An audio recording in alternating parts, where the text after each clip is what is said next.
You have a two-tier government in England. You have a government that has zero free speech. I was invited to give a keynote address in England in May, this coming May. And I sent them an email back and I said, unfortunately, I have to decline.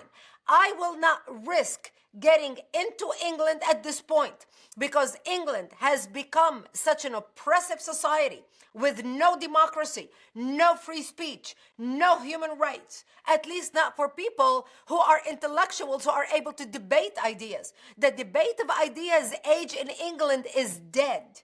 It has died. And once you lose that, your country is on life support. It's just a matter of time. Britain could be the next Lebanon, the country that was held up as the multicultural dream that one day fell apart.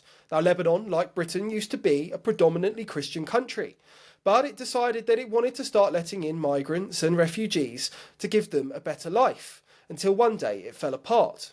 Brigitte Gabriel, the conservative author and activist who now lives in America, grew up during the Lebanese Civil War. One of her earliest memories is living in a bomb shelter and being told by her father that she's being attacked because she's a Christian. Now, Brigitte has actually been invited to come to Britain this year to give a speech, but she's had to decline. And it might be shameful for those Brits watching to hear the reason for doing so is because she cannot, in good conscience, risk being arrested at the airport. Now, Brigitte is not someone who's called for violence or done anything that a reasonable thinking Brit would warrant her to be stopped by counter-terror police.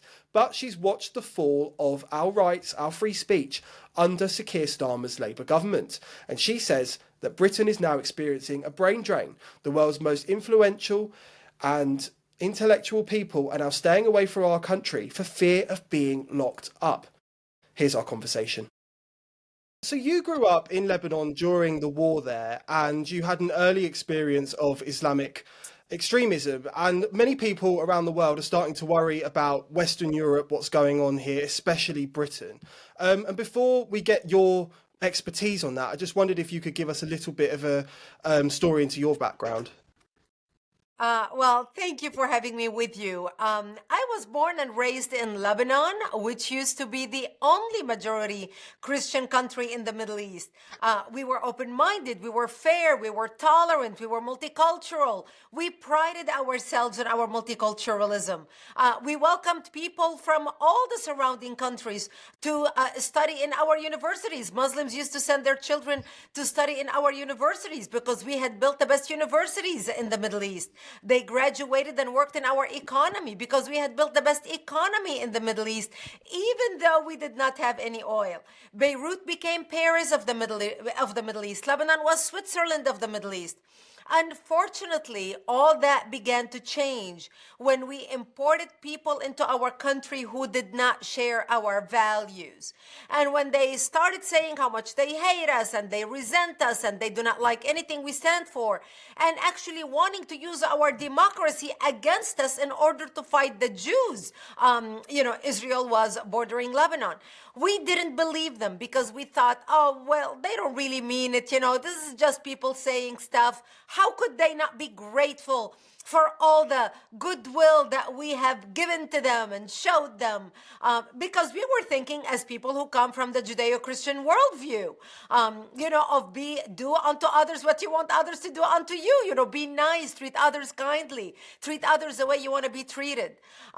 Unfortunately, all that was turned against us. My 9/11 happened to me in 1975 when the combined forces of radical Palestinians and Muslims in Lebanon blew up my home, bringing it down, burying me under the rubble wounded. I ended up in a hospital for 2.5 months and later ended up coming back home, but my home was no longer the home I left. My home was destroyed. I ended up living underground in a bomb shelter in an 8x10 room without electricity, without water, and very little food because the Islamists cut off all food supplies to our area. And that's where I lived for the next 7 years of my life, robbed of my childhood. To get some food, we would crawl out under the bombs and dig out dandelions and different greenery that grew around our bomb shelter because it was the only salads we had to eat. To get some water, we would crawl into a nearby spring. The town that I lived in had multiple springs. That's why it was called Marjayoun, and so the Valley of Springs. And we would crawl under snipers' bullets just to get a drink of water. And this became my existence until 1982. When did you think that, if you look back now, that the warning signs were there? When the behaviour started to change towards the Christians? Well, once Lebanon imported a third wave of Palestinian refugees, while no other country wanted them, Lebanon was the only country in the Middle East to accept the third wave of Palestinian refugees. And we were not even an Islamic country, and we were a very tiny country. Once they came to Lebanon, they put their heads together with the Muslims in Lebanon and created their own army against the country. They called their army Jaysh Lebanon al-Arabi, the Arabic Lebanese army. Because, in the Middle East, especially in the Christians in Lebanon, we don't consider ourselves Arabs. Muslims are Arabs. And we're simply Arab phones. We speak the Arabic language because when the Arab invaders invaded Lebanon, what's the first thing that you do to rob people out of their culture? Take away their language. And so we speak Arab phones, and that's when they started killing the Christians. We stopped traveling. I lived in South Lebanon. We used to go to Beirut for the holidays, to spend Christmas and Easter with the rest of the family. And we stopped traveling. And I would ask my father, how come we're not going to Beirut for Christmas this year? Because you have to understand, I was an only child with two elderly parents. It was not fun being stuck at home with my parents during the holidays without being with my cousins and extended family. And my father would tell me, well, we decided to stay home this year. Well, later I found out the reason why we decided to stay home was because the Muslims and Palestinians will set up fly-by-night checkpoints, and they would stop cars traveling, and they would look at their IDs. In Lebanon, our religion is written on our national ID. You are either a Muslim, a Christian, or a Jew. And when they would find out that this is a Christian family traveling, they would shoot people in cold blood, get them out of the car and shoot them. So we became prisoners to our home and communities. But what really started the war was a Muslim Palestinian walking into a church on a Sunday morning in Beirut and shooting at the worshipers in the church. And that's what started the all-out war. So once they felt empowered within our own country, not only with their numbers growing, but also that's when they started feeling more empowered, and they started attacking the Christians and attacking Christian towns. And the rest is history. It destroyed Lebanon, totally unrecoverable from the damage that has been inflicted on the country after so many years of war. A lot of these ideas are first put out by a group called the Muslim Brotherhood, and there's big discussions in Europe at the moment about whether it should be banned. I think it's quite difficult because a lot of the things that they're calling for, the UK government has investigated them multiple times. It says it can't find anything illegal to ban it.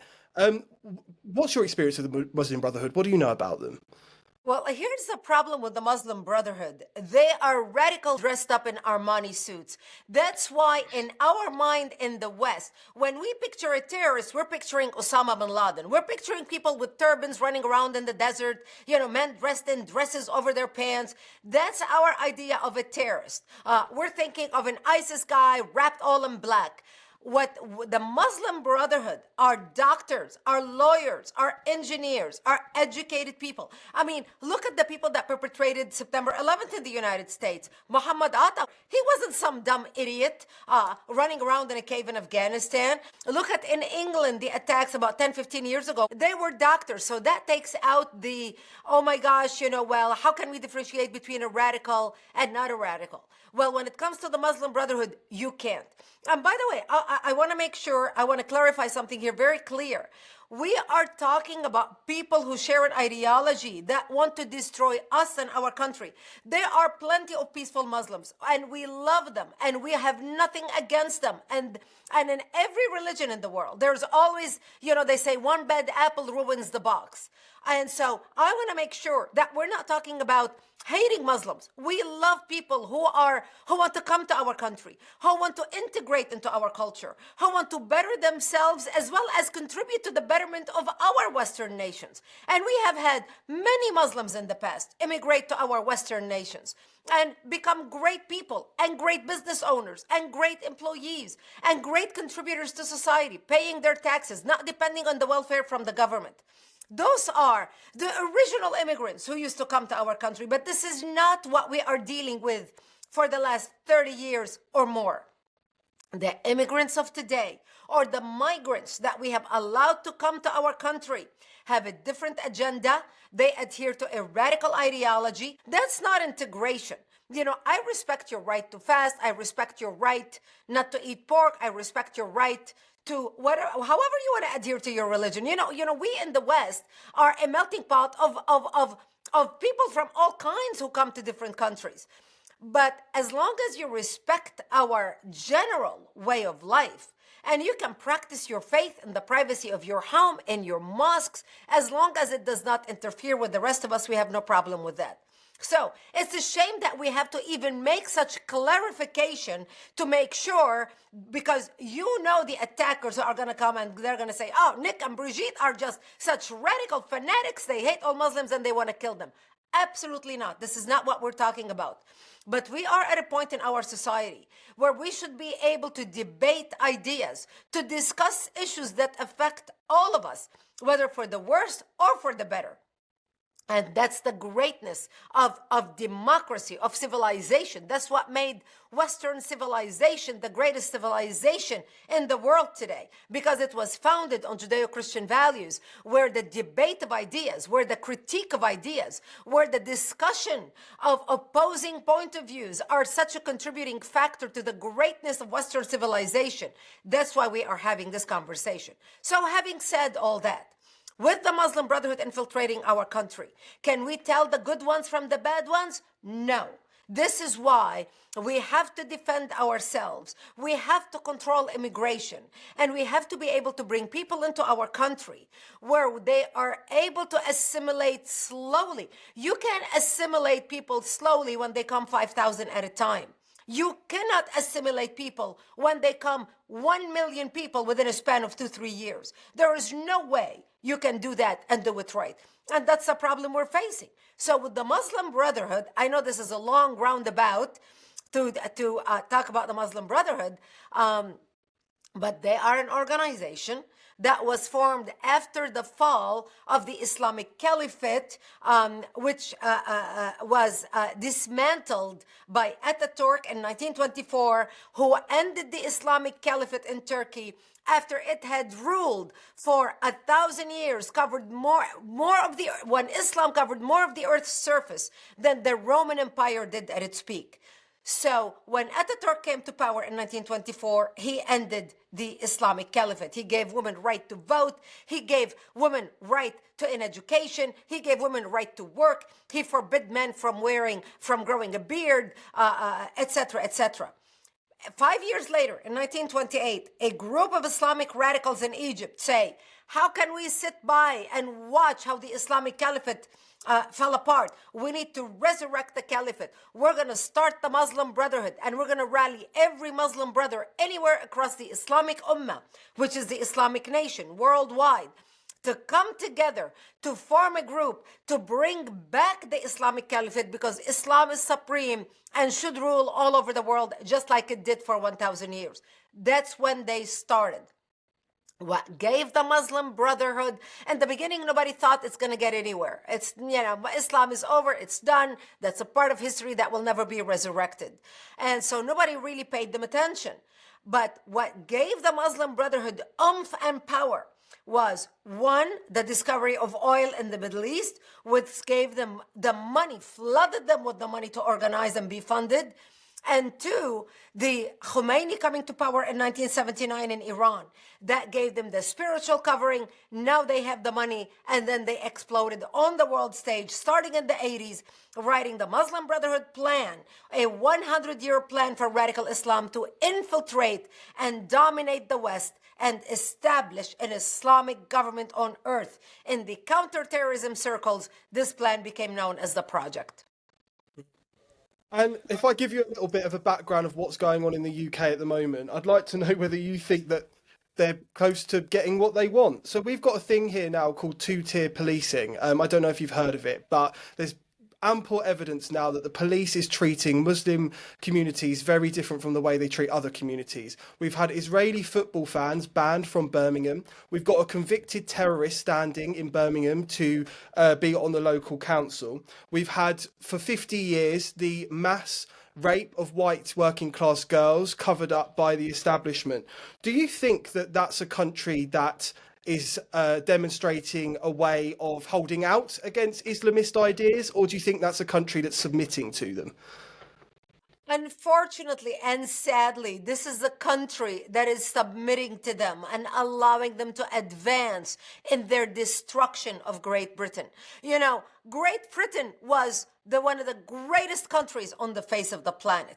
You know, it ruled, and it bettered the lives of any place where it had ruled. It brought civilization, it brought culture, it brought advancement, it brought economic freedom.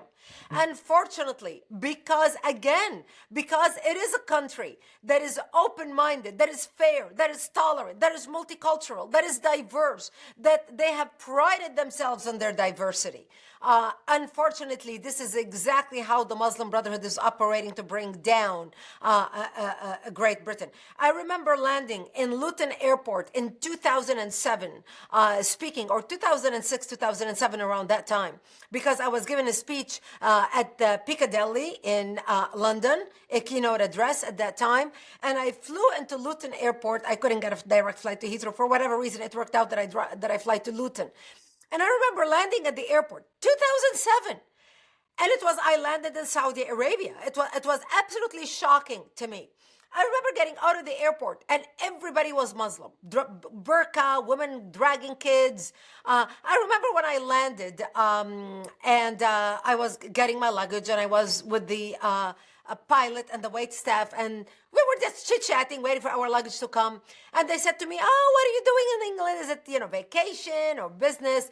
And I said, "No, I'm actually here to give a lecture about the rise of radical Islamic extremism and its effect on Western societies." Once I uttered those words, the whole crew, which was white, regular Anglo-Saxon, British, went into silence. Not a conversation after that. Not a word uttered. They froze. They didn't know what to say. I was surprised. I mean, I thought, I'm landing from America. This is right after 9/11 for us. I get out of the airport, and I had my chauffeur pick me up. My chauffeur, who drove me to somewhere, I think we went to London or somewhere, which was about an hour drive. He told me, he said, within 10 years, we will have blood on the streets in London. He said, they are so radicalized. They are so on the rise. He said, I see it. I'm a driver. He said, and I drive in different locations. He said, there are areas I would not even go into. And this was 2007, Nick. This was 2007. Look at where we are today. People say an overnight success takes 20 years. Well, look where we are today, almost 20 years later. You have a two-tier government in England. You have a government that has zero free speech. I was invited to give a keynote address in England in May, this coming May. And I sent them an email back and I said, unfortunately, I have to decline. I will not risk getting into England at this point because England has become such an oppressive society with no democracy, no free speech, no human rights, at least not for people who are intellectuals, who are able to debate ideas. The debate of ideas age in England is dead. It has died. And once you lose that, your country is on life support. It's just a matter of time. As heartbreaking as this is for me to say, This is where England is right now, unless British people demand that we regain back the greatness of Britain, the country that led the world, the country that exported so many incredible things to the rest of the world. We need now to basically resurrect Britain. And the only thing that's going to do that is courage, intellectual integrity, intellectual clarity, moral obligation to stand up and defend the greatest country on the face, one of the greatest countries on the face of the planet. I'm an American, I'm sorry. Yeah, I thought that. Yeah, America is the greatest country on the face of the planet, just like you think England is the greatest country. But England and the United States lead the world. We are the greatest countries in the world. And we need to preserve our place. We need to preserve our heritage. And again, this is nothing against all Muslims. This is against people who want to change the way we live and make us worse, bring us down, destroy us. We want people that build us. We want to be able to have a great country where other people can come and build themselves up and become contributors to our nation, so we all together can create something great for the world and humanity, not something that will tear down the greatness that we have and turn our countries into a third world hellhole like what they came from. One thing I love about President Trump is he doesn't mince words. He says it exactly the way it is. No political correctness. If these people's countries were so great, they wouldn't have left Jakarta. They would not have left Afghanistan. They would not have left Djibouti. They would not have left Syria or Lebanon or wherever they came from to England. So why turn the greatest country, one of the greatest countries in the world, into the hellhole you left? Well, as you say, the only way to kind of defeat this is to have that intellectual clarity. And I think Brits are very tolerant, open, caring, fair people. And the point gets made to them that, unless you do this, people who come to your country feel unwelcome. They don't feel included. So one of the things that we're talking about at the moment is that the countryside, Muslims don't like dogs. So it might be that dogs now have to be banned from national parks so that Muslims can start going to national parks. The other one that's coming is a law against Islamophobia. Now that's suddenly changed to now it's going to be anti-Muslim hostility. But as we've seen in our legal system of recent years, is that Islam and Muslim gets conflated, and then you get in trouble for criticizing the ideas of Islam. And with someone such as yourself who knows so much about the way the Muslim Brotherhood operates, these kinds of rules and laws, they're not really about accommodation. They're more about finding a way for political Islam to permeate. They're dominating. They're not getting your permission to be inclusive. They're not being inclusive. Being inclusive is living to my next door neighbor. I may not like dogs, but I respect my neighbor and I love my neighbor. And as long as their dog doesn't come and pee and poop on my yard, they're fine having a dog. I'm inclusive, tolerating my neighbor, and my neighbor will tolerate me when they see me dressed in a hijab or whatever it is that Muslims do and practice. That's called inclusiveness. That's when two people come together who share different ideas, who share different culture, who share different traditions, can come together and work together and respect each other and tolerate each other and, show goodwill towards each other. That's inclusivity. That's tolerance. That's accommodating one another. You are experiencing them telling you what you can and you cannot do in your own home, in your own community, while they feel free to do what they want. And that's where I think all Western nations, not just the United States or England or Canada or Australia or any of the great Western nations, I think this is where in the West communities, government is struggling with how can we look accommodating while at the same time preserve our way of life. Well, you can't have your cake and eat it too. You're going to have either or. And we're going to come to a point in our country where we have to decide whether this is acceptable or not and how we want to move forward as a society. And that decision is not going to be easy, but we're going to have to make that decision sooner or later. Yeah, well, I've looked around at different examples of places in history or even now where Christians and Muslims live peacefully alongside each other. And I haven't been able to find a good example of a place that's a democracy where that happens. And I think what the worry is that with a group like the Muslim Brotherhood, we don't agree with their aims and their agenda. But at the same time, if they have a view that they want to be under Sharia law and they want to use democratic process to get there, we might think it's wrong, but it's not technically illegal. And I just wonder, how do you actually combat that while maintaining freedom of speech? Well, you can ban them. Look, Saudi Arabia banned them. Many Islamic countries in the Middle East banned the Muslim Brotherhood. Why do you think they banned them? Jordan banned them. Why do you think they banned them? They banned them for a reason. And these are Islamic countries. They banned them because they are associated with terror activities that is contrary to the safety and peace and prosperity to these nations. If the Arabic Islamic world can do it, why can't we?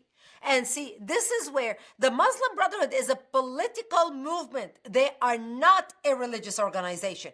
And this is where we in the West have got to understand that Islam is a political movement cloaked in religion. And so the Muslim Brotherhood in particular, now, if you do not want to say that broadly about the Islamic faith in general, about the Islamic ideology, at least we should be able to identify the Muslim Brotherhood. I mean, look, they already wrote the project. We have the project. We know what they wrote in the project. We know how they want to infiltrate and how they want to change our laws. What we need to do is have laws that will preserve the culture and the community that says you cannot impose your way of life against another citizen of this nation. Can you imagine if the Jewish people in England demanded that all of Britain needs to shut down from sundown Friday night till sundown Saturday? No shop shall be open, no cars should drive on the street, only synagogues should be open, no public transportation. Can you imagine? Would you allow that? Absolutely not. Hell will freeze over before England would allow that. Why? Because they know that Jewish people are not violent. They're not going to come and kill you. So basically, England is dictating right now out of fear. And you cannot preserve a society if you are governing out of fear, because you can only be afraid for so long before your enemy eats you up and take you over. And that's exactly what England is facing unless they wake up. Well, if you look at who's leading us at the moment, Keir Starmer and Labour, do you think that they're up to the challenge, or do they just reek of cowardice? I think you need a very strong leader who understands that threat, who does not care about apologizing for the greatness of England. You should not apologize about your greatness. You are one of the greatest countries in history on the face of the planet. No apology required. When people want to immigrate to your country, they have to assimilate into your laws. You did not become great because you operated like Afghanistan. England did not become great because England operated like Syria. England did not become great because England operated like a third world country in Africa. England became great because England had free speech, because England had laws that will respect the human right, accommodate people's rights, how they contribute to the society, intellectually, spiritually, financially. Right now, England is doing all the accommodating to everybody else who doesn't even deserve it. Meanwhile, they are trampling on your rights. So you need a leader like Geert Wilder, like Nigel Farage, people who get the threat, understands what needs to be done to save the country, and those are the type of leader that Britain needs to elect in order to preserve itself. Well, another strong leader who's leading your country, Donald Trump, we look to America and we think, oh, they don't have the problems that's going on in Western Europe. But then the last month or so, we're hearing about fraud of the Somali community in Minnesota. I've been following the events in Texas where they're building a Muslim city that in large part has received funding from the Republican state. What is going on there? I know, exactly. But because in America, I mean, thank God we have President Trump right now. And, they are tightening, he is tightening the rope. But the reason why we got to this point is, again, we had a Democratic leadership under Obama for 8 years. And then we had a reprieve with President Trump between 2016 and 2020. And then again, the Democrats gained control from, 2020 until 2024. So when you have a continuous a 12-year period of Democrats ruling the country, they rolled out the red carpet, just like what's happening in England. They rolled out the red carpets to thugs and crooks and people who came from corrupt nations and who want to turn our country into their third world countries. Why do you think Africa as a continent, with all the wealth that it has, is so broke, so corrupt? Why? It's because of the way the people think. It's because of their values. It's because of the way they were raised. They come to our country. Did we expect them to operate differently in our countries than the way they operated in Africa? It's who they are. It's how they think. It's their culture. So, stealing from getting free food from the government and being able to cheat and steal, that's exactly what their government does in Africa. That's exactly what their leaders, what their rulers, whether it's a small tribe in a small city in the middle of nowhere, or whether it's, in Nairobi, you name it. This is how they operate. So this is why we have the fraud that we had that was allowed to take place and continue under the Democrat Party in the United States, because everybody was lining their pockets. So now we have Trump, and Trump is trying to put a stop to it. In Texas, the same thing. You had people did not want to believe it. Now, the situation in Texas is very different because Texas is a conservative state. But I started speaking in Texas about the Muslim Brotherhood back in 2006, 2007. I started going there, meeting with the leaders in Texas. And I would tell them about what's happening. They didn't believe it. They thought, no, that couldn't be. I mean, those Arabs, they live out there. They've got their own neighborhood. I mean, we don't care. In America, live and let live. Texas is a great nation. Nobody will ever dare touch Texas. They could not believe this could happen to them. And this is the danger that the West is facing. Because no matter what country that took over these refugees, I mean, look at Germany with all the millions that they got over from Syria, from the Middle East the last few years. No one could believe that this could happen to them. We're great Germany. We're great Britain. We are great Australia. We are great Canada. We are great America. They could not believe this could happen to them because they're so great. These little Muslims who are coming here, they're never going to be able to destroy us. But you know what they say about boiling the frog theory? If you want to boil a frog, you don't throw him in boiling water, because if you throw a frog in boiling water, he immediately jumps out the minute he feels the boiling water. But if you want to boil a frog, you put the frog in cold water and you turn on the heat on low. And as the water warms up, it happens so slowly that the frog doesn't feel it. And by the time the frog is too hot because he realizes the water is boiling, he is too weak to jump out. And then he dies. That's exactly what's happening to England. That's exactly what's happening to Australia. That's exactly what's happening in Canada, many countries in Europe, France, etc., Denmark. And that it's starting to happen in the United States. And that's why here in America, we are fighting tooth and nail, especially now that we have President Trump in office, to save the country. I think that sometimes there's this arrogance that comes off of the left and others, sometimes even Republicans and people on the right who just don't quite realize the threat. There's this arrogance that they can manage these little people that to me almost seems racist, which, they accuse everyone else of. We first started off this conversation talking about Lebanon. I think that's a good way to finish it. They never managed to stop what happened to them. They never managed to stop basically the loss of the country that once was. And I just wondered, now, many years on, what does Lebanon look like as a warning to us? Well, in the West? Here's how Lebanon fell. We are a republic, exactly like the United States of America. We are a representative government. And so when the Muslims multiplied in numbers, when they became the majority, they started running for office and electing themselves. So you take the Shiite Hezbollah, they are allowed to marry 4 wives at a time. You know what it's like? You've got men in England with multiple wives collecting welfare from the government. So you take Hezbollah in Lebanon, who's allowed to marry 4 wives at a time. In a very short period of time, they multiplied themselves and voted themselves democratically into the government. It's a numbers game. And so this is how Lebanon fell. And it should be a lesson to the rest of the world, to the rest of Western nation, that as much as we were all inclusive, as much as we were all accommodating, as much as we were all multicultural and prided ourselves in our multiculturalism, that was the secret to our demise, because we were dealing with people who did not share our values, yet used our democratic system in order to destroy our societies.